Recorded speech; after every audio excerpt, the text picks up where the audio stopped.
रामपुर नाम का एक छोटा सा गांव अपनी सादगी और आपसी प्रेम के लिए जाना जाता था। गांव के एक कोने में रामलाल नाम का एक मेहनती किसान अपनी बेटी राधा के साथ रहता था।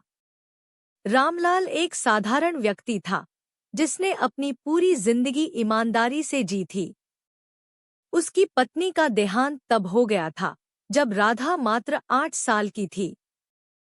तब से रामलाल ने अपनी बेटी के लिए माँ और पिता दोनों की भूमिका निभाई। राधा अब 21 साल की हो चुकी थी। वह पढ़ी लिखी और संस्कारी लड़की थी। गांव के कई लोग उसकी तारीफ किया करते थे।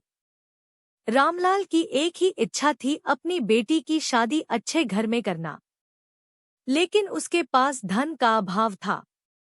उसने अपनी सीमित आय से हमेशा गुजारा किया था।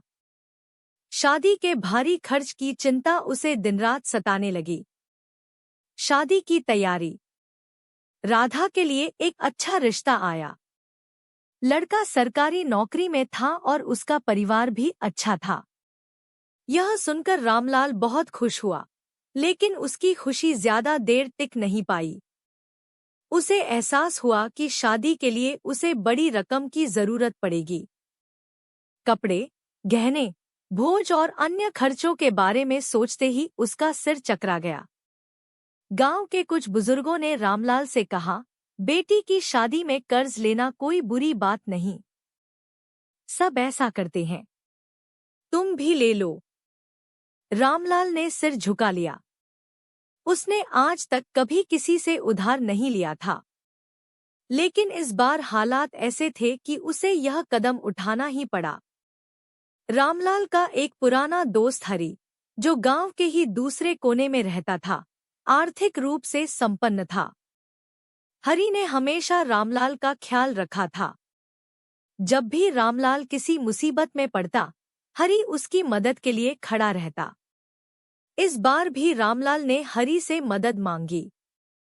हरी ने उसकी बात सुनकर कहा, रामलाल, यह तो खुशी की बात है कि राधा की शादी तय हो गई है। तुम चिंता मत करो। जितने पैसे चाहिए ले लो। इसे दोस्ती का कर्ज समझो, न कि उधार। रामलाल ने झिझकते हुए कहा, हरी, तुम्हारी यह बात मैं कभी नहीं भूलूंगा।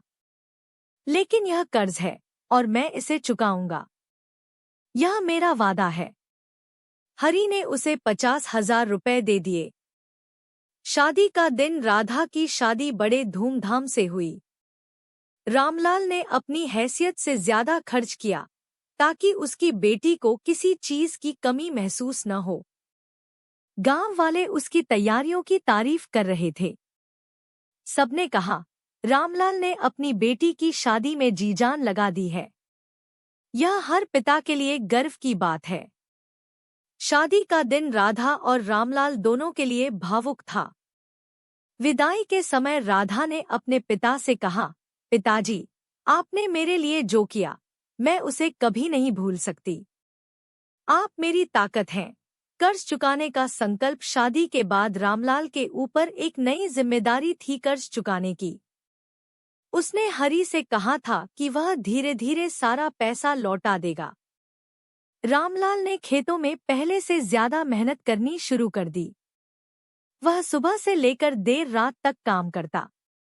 गांव वालों ने कई बार उसे समझाया, रामलाल, इतनी मेहनत मत करो, अपनी सेहत का ख्याल रखो। लेकिन रामलाल का जवाब हमेशा एक जैसा होता, यह मेहनत मेरी बेटी की खुशियों का कर्ज है। मैं इसे चुकाए बिना चैन से नहीं बैठ सकता। संघर्ष के दिन कर्ज चुकाने के लिए रामलाल ने अपने खर्चों को बहुत कम कर दिया। उसने अपनी जरूरतें सीमित कर ली। वह सादा खाना खाता और फिजूल खर्च से बचता। जो भी पैसा बचता, वह हर महीने हरी को दे देता। हरी ने कई बार कहा, रामलाल, तुम इतनी जल्दी कर्ज चुकाने की चिंता मत करो। मैं जानता हूं कि तुम ईमानदार हो। रामलाल ने दृढ़ता से जवाब दिया, हरी, यह सिर्फ पैसा नहीं है। यह मेरे आत्मसम्मान का सवाल है। मैंने वादा किया है कि मैं इसे जल्द से जल्द चुकाऊंगा। मेहनत का फल। रामलाल की मेहनत रंग लाई। उसने अपनी जमीन पर फसल की पैदावार बढ़ाने के लिए नए तरीकों का इस्तेमाल किया। इसके साथ ही उसने बाजार में अपनी फसल को अच्छे दामों पर बेचना शुरू किया। धीरे धीरे उसकी आर्थिक स्थिति बेहतर होने लगी। 5 साल की मेहनत के बाद रामलाल ने हरि का सारा पैसा लौटा दिया। हरि का सम्मान।